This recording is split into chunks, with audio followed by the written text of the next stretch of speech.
미국에서는 갑자기 일자리가 사라지고 있고 세계 최고 기업 아마존의 주가는 잘 나가다 곤두박질 쳤습니다. 그리고 새로운 희망으로 여겨졌던 비트코인마저 무너져 내렸죠. 네, 언뜻 보면 이게 다 제각각 벌어진 일들 같지만요. 사실 이 세 가지 현상은 하나의 거대한 뿌리에서 뻗어나온 각기 다른 가지와 같습니다. 마치 땅속 깊은 곳에서 시작된 아주 미세한 균열이 지상의 여러 곳에서 동시에 싱크홀을 만들어내는 것처럼 말이죠. 작년 12월에 기업들이 사람을 구한다고 낸 공고수가 654만 건으로 뚝 떨어졌습니다. 거의 3년여 만에 채용 시장의 문이 가장 좁아진 셈입니다. 아예 문을 걸어 잠그고 있던 사람들까지 내보내는 분위기예요.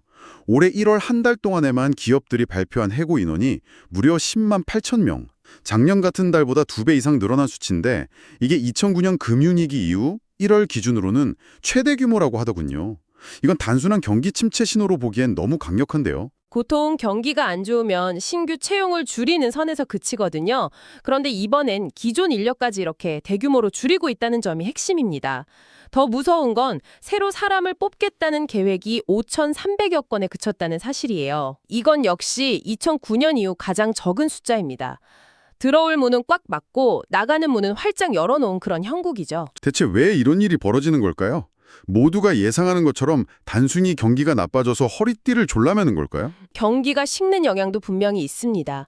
하지만 그건 표면적인 이유 중 하나일 뿐이고 더 근본적인 변화가 지금 물밑에서 일어나고 있습니다. 이건 마치 동네 구멍가게들이 장사가 안 돼서 하나둘 문을 닫는 상황과는 차원이 좀 다릅니다. 오히려 곧 이 동네 전체를 집어삼킬 만한 거대한 최첨단 쇼핑몰이 들어선다는 소문이 도니까 구멍가게 주인들이 아이고 더 이상 버텨봐야 의미 없다 하면서 미리 가게를 정리하는 것에 더 가깝습니다.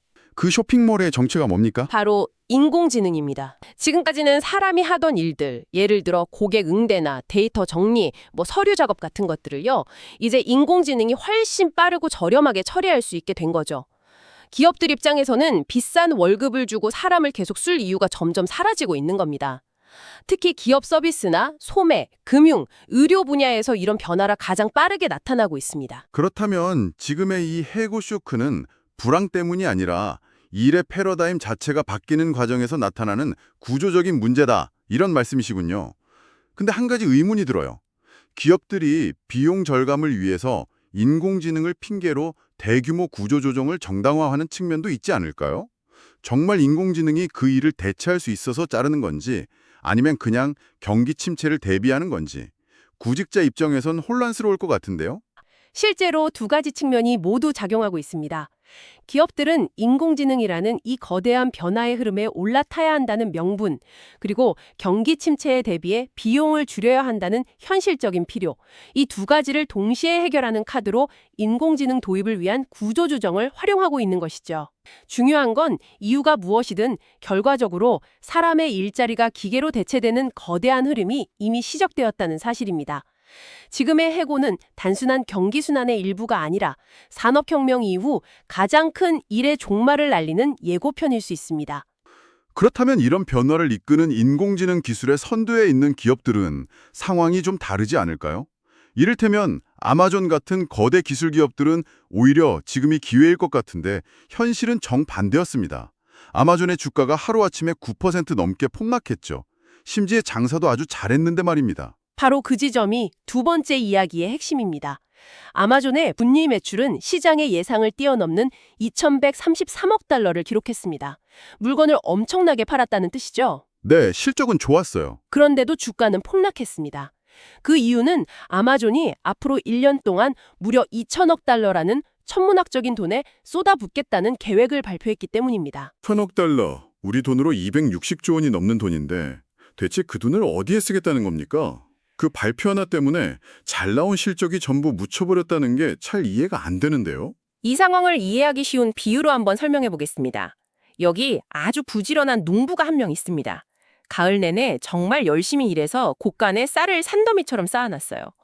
동네 사람들은 당연히 올해는 쌀 인심이 후하겠구나 기대를 하고 있었죠. 그런데 추수가 끝나자마자 이 농부가 동네 사람들 앞에서 폭탄 선언을 하는 겁니다. 여러분, 제가 내년에 이 밭 전체를 갈아엎고 최첨단 인공지능 트랙터를 수백 대 들여놓을 겁니다.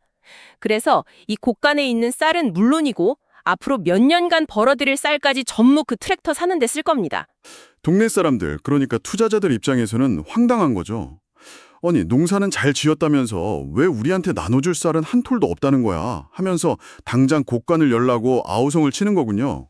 투자자들은 당장의 이익 분배, 그러니까 배당이나 자사주 매입 같은 걸 원했는데 아마존은 그 돈을 전부 미래를 위한 인공지능 트랙터에 쏟아붓겠다고 한 겁니다. 여기서 말하는 트랙터는 단순히 컴퓨터 몇 대 사는 수준이 아니고요. 인공지능 모델을 후연시키기 위한 거대한 데이터 센터를 짓고 엔비디아 같은 회사에서 만드는 비싼 인공지능 전용 반도체를 수십만 개씩 사들이고 전 세계에 뛰어난 인공지능 인재들을 영입하는 데 들어가는 모든 비용을 포함하는 겁니다. 결국 아마존 같은 거대 기업조차도 인공지능이라는 새로운 시대에 뒤처지지 않기 위해서 지금 당장 버는 돈을 모두 쏟아부어야 하는 그런 절박한 상황이라는 거네요. 그리고 바로 이 지점에서 첫 번째 이야기였던 고용시장 문제와 완벽하게 연결이 됩니다. 기업들이 인공지능에 천문학적인 돈을 투자하느라 현금을 다 쓰게 되고 그 결과 사람을 새로 뽑거나 기존 인력을 유지할 여력은 점점 줄어드는 구조가 만들어지는 겁니다. 인공지능에 대한 투자는 기업에게는 생존을 위한 필수 선택이지만 그 과정에서 일자리가 줄고 투자자들의 단기적인 이익도 줄어드는 딜레마에 빠진 것이죠. 정말 기가 막힌 연결고리입니다. 기업은 살아남기 위해 인공지능에 투자하고 그 투자를 위해 사람을 줄이고 또 그 불확실성 때문에 기업의 주가마저 흔들리는 악순환이네요. 자, 이렇게 주식시장마저 불안정해지자 많은 사람들이 새로운 대안으로 눈을 돌렸습니다. 그 대표적인 것이 바로 비트코인 같은 암호화폐였죠. 그런데 이제 그 마지막 보루마저 흔들리고 있습니다. 세 번째 이야기는 바로 비트코인의 붕괴입니다. 비트코인 가격이 6만 5천 달러 선 아래로 무너졌습니다. 표면적으로는 빚을 내서 투자했던 사람들이 급하게 돈을 빼기 시작했고 전반적인 세계 금융시장이 불안해진 영향도 물론 있었습니다. 하지만 비트코인 가격이 오르내리는 건 어제 오늘 일이 아니지 않습니까?